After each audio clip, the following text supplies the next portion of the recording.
molto curate anche queste vetturette.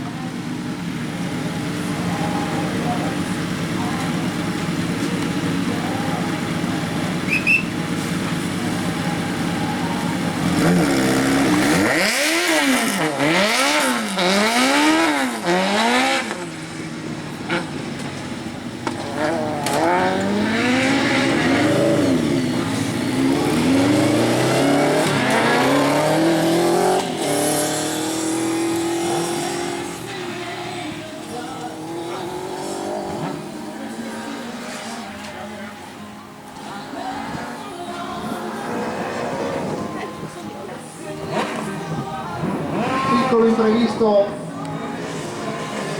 che comunque è riuscito a risolvere Scalicone. Evidentemente quel punto è un po' ostico,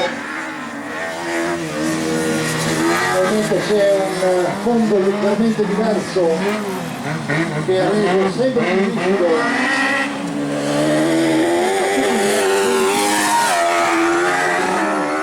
punto nevralgico. Adesso sta scatenando tutti i suoi cavalli e la sua tesi involtura di guida. Da grande Marpione.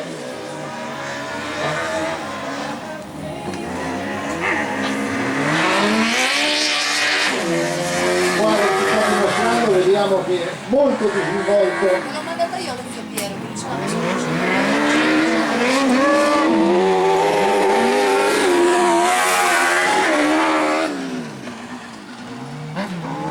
molto fluido nella guida Miani.